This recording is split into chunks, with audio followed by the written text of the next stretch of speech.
And it's time for us to talk Sweet 16 basketball. Maryland Terrapins tomorrow night take on number 1 seed defending SEC champions Florida Gators. Helping us make sense of it all is Kevin Brockway. Kevin covers the Gators for the Gainesville Sun in Gannett, Florida. You can give him a follow at Kevin Brockway G1. Kevin, thanks for joining us, man. How you doing? Yeah, pleasure. How you guys doing up there? Doing well, man. We're good, dude. Florida's obviously a wagon. Get our audience familiar with what they do so well. Well, first of all, they're deep. They're 8 or 9 deep. Walter Clayton is kind of the engine, obviously, that makes him go. He's averaging 23 points per game in the tournament. But a really strong 3-guard backcourt in him, Will Richard and Elijah Martin, the transfer from FAU that's brought a little toughness and leadership, and particularly on the defensive end of the floor. And then up front, you've got Alex Condon, an all-SEC sophomore, and Ruben Chinyelu, who transferred from Washington State, who's got 7'6" wingspan, 6'10", more of a physical guy in terms of his body. So I get into foul trouble from occasion, but they're deep in the front court. Thomas Howe comes off the bench, probably one of the finalists for SEC Sixth Man of the Year. He averages about 8 and 6 rebounds and just really hustles and does a lot of the dirty work. They brought back Micah Hanlogden from injury after his compound fracture last year, too, and he's another big and 7'1" that's a very good offensive rebounder. So got a lot of answers. Denzel Aberdeen in the backcourt is a guy that could come in and give you a 20-point game every now and then. And Urban Klavšar is a Slovenian player from overseas that's a good three-point shooter. So they're very deep. They can, put a lot of bind offensively, one of the top offensive teams in the SEC, and an improving defensive team, too. That's been their biggest jump from last year to this year. Top 10 in Ken Pom in defensive efficiency. How many people do they normally play? You say they're deep, so do they play, 7, 8, to 9 to 10? They can play up to 9. Right. Usually, lately they have with Klavšar. So they usually play 2 out of the backcourt and 2 out of the front court. That's what they've been doing now of late. They started with an 8-guard rotation, but when some of their guards got hurt, Urban Klavšar, I think, showed them in February that they could trust him for minutes on the court. So he comes in as well. They are deep, and I think that helps them wear down opponents in the second half. The fact that they have a lot of options. There's really not much drop off in quality too, particularly in the bigs when you bring them in. So they can withstand foul trouble. Chinyelu gets in foul trouble a lot, but having those 2 bigs behind really helps in that regard. They don't actually play that 7'9" dude, do they? No, they do not. No, he is redshirting this year. He's kind of a project year. Olivier 7'9"? He's kind of like a viral meme dude. Like people take pictures with him and put it on Instagram.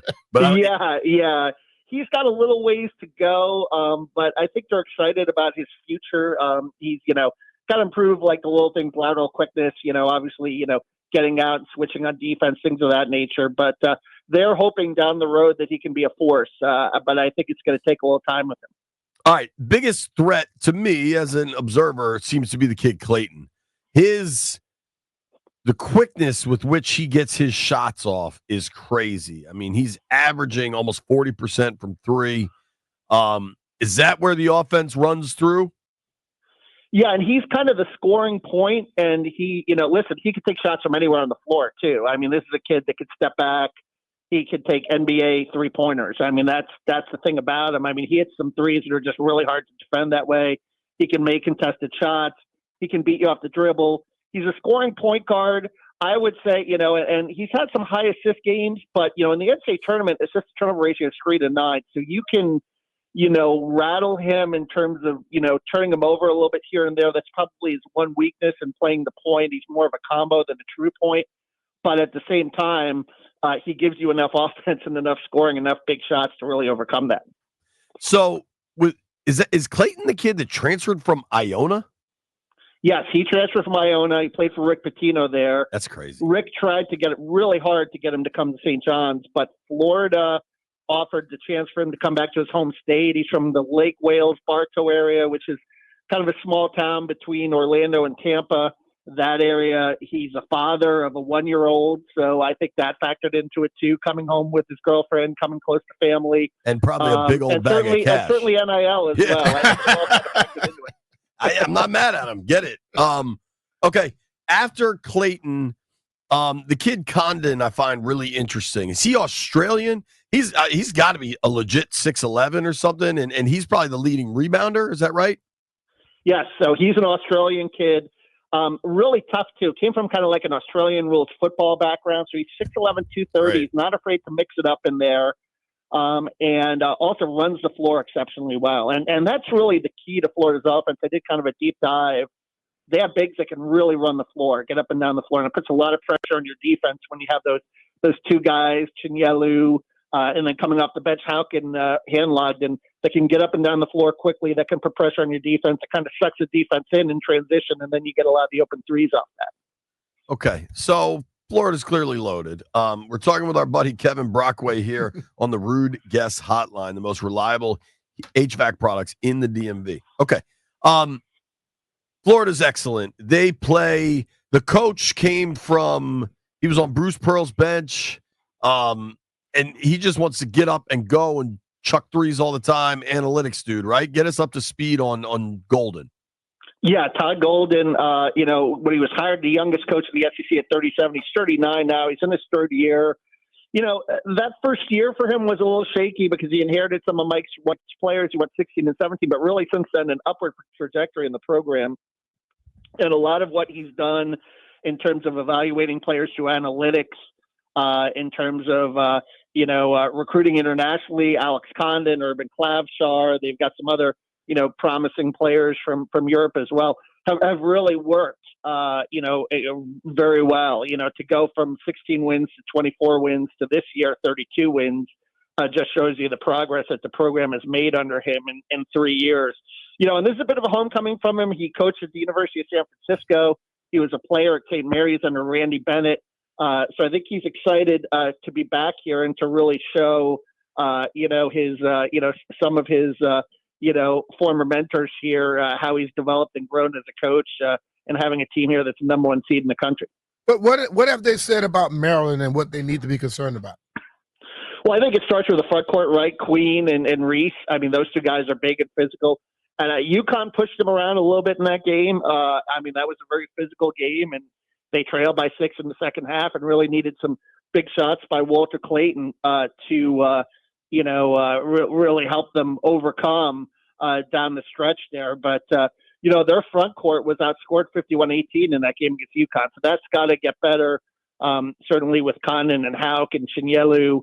I mean, Chinyelu had 4 fouls in that game, so he's got to stay out of foul trouble for sure. But, Queen and Reese are a handful.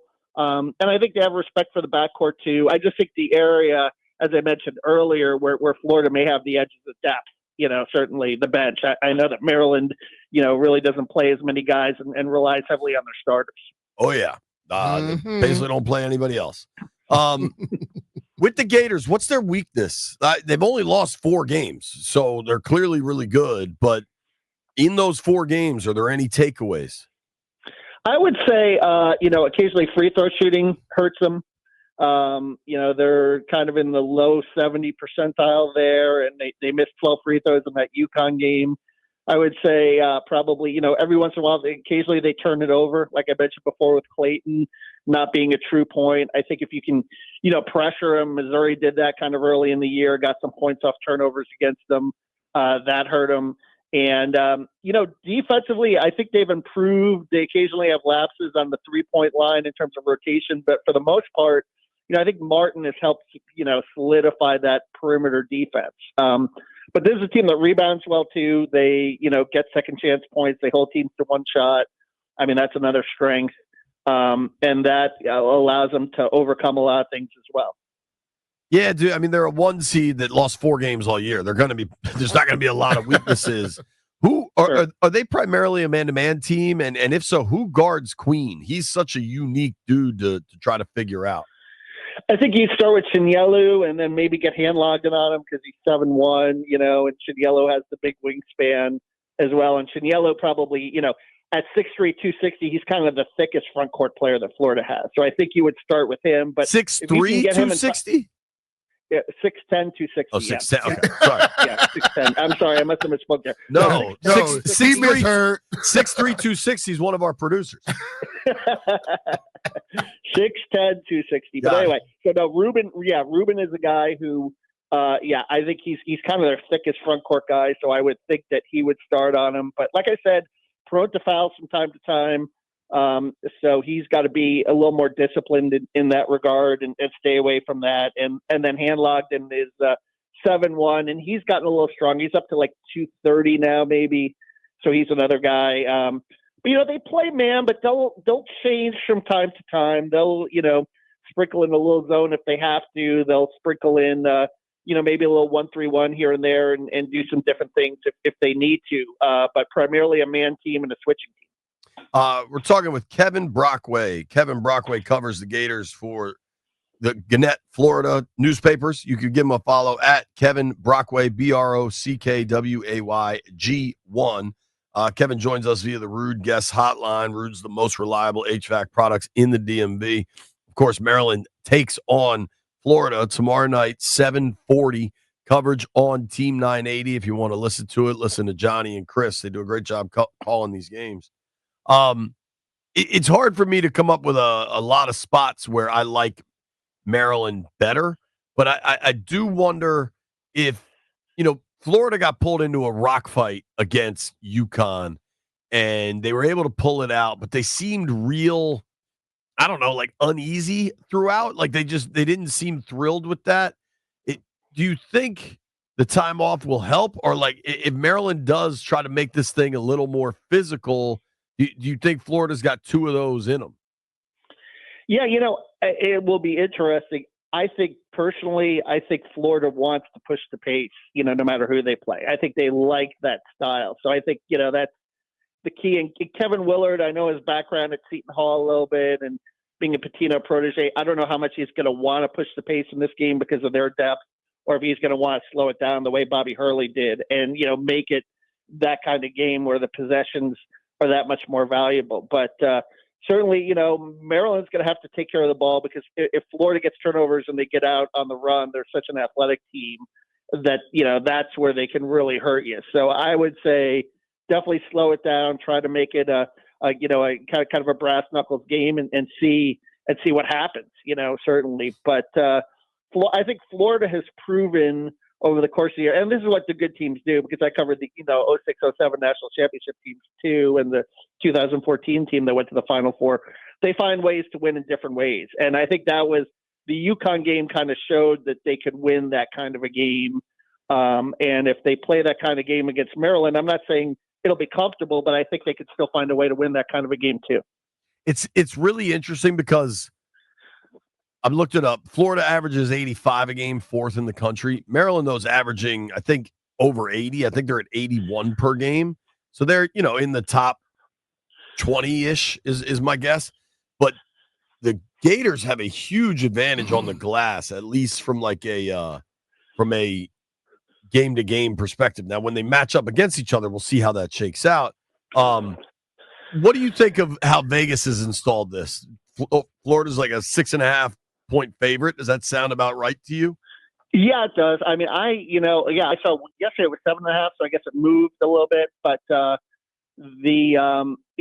predict kind of like a 77-70 kind of game. I could see a game being that kind of a game, or maybe it'll get in the 80s. But I could see that 7 to 10 point spread being the case where I think Maryland can keep it close for a half, and then maybe Florida certainly, with that confidence in how they pulled out the UConn game.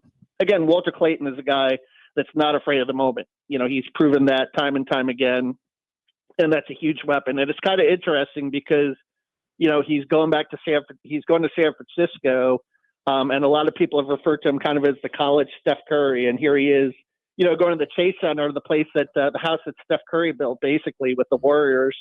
I think that's an interesting storyline as well, to see a player that kind of resembles Steph in that way in terms of, being able to take shots from any spot on the floor past the midcourt line.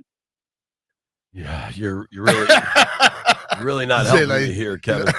You wanted to hear something else. Yeah, I wanted to hear he's sick and I don't know. I wanted to hear Well, something. I'll be going to the arena in a few hours, so I'll let you know if he's sick. I'll let you know. I'll pass it along to you. I assume everybody in Florida's healthy, right? Like nobody's got an ankle sprain or anything.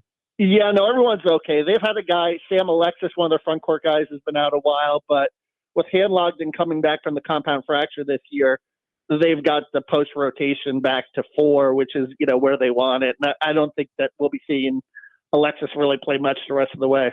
All right, Kevin. Last couple things.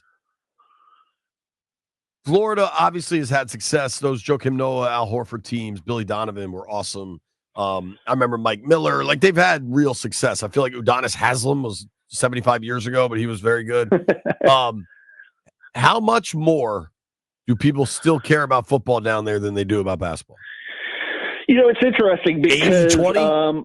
It's I still think it's a hard climb, because they just reduced the capacity of the O-Dome. They did a renovation in 2015 at 10.5, and they've sold out a lot this year. And I think it's because they're winning. It maybe took a little bit of a dip in the Mike White era after Billy left, so I think it's coming back.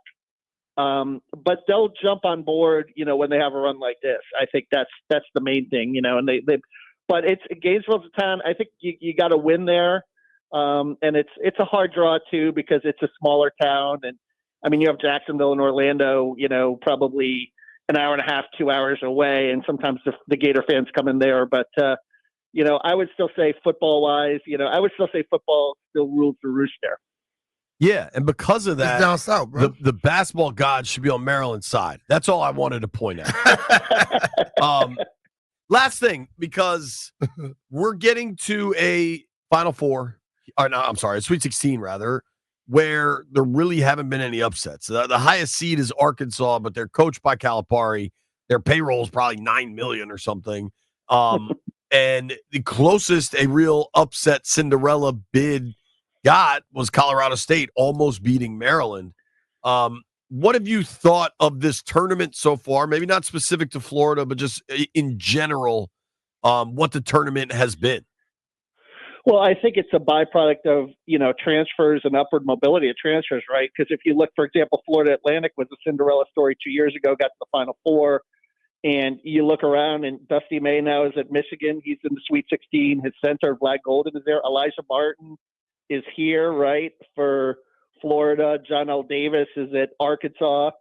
So I think that's an example of that. Is what happens is, when those Cinderella teams have those NCAA runs, the players and the coaches move up. And I think we're at the point now with the transfer portal and NIL where those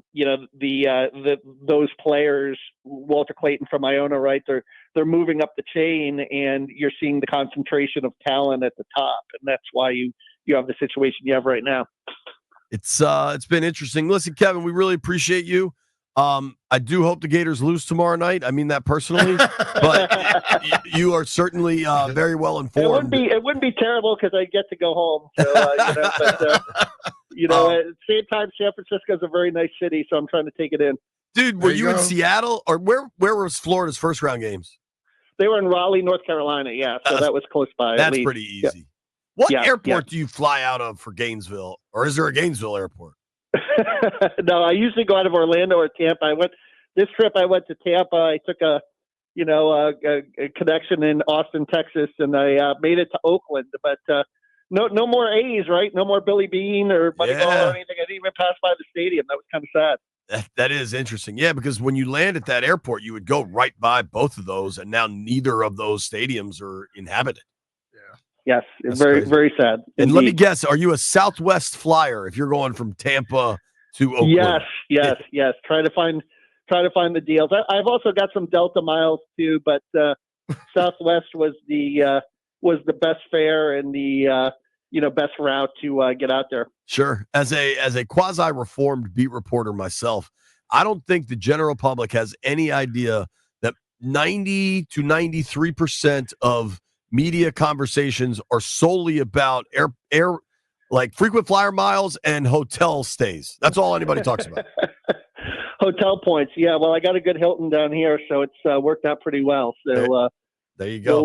Like I said, it could be an interesting trip if they stick around, but we'll see what happens on Thursday night. All right, Kevin. I Personal good luck to you. Gator, bad luck. Thank you. All right. Thank you, guys. All right, take care. Kevin Brockway. Great find there, Landini.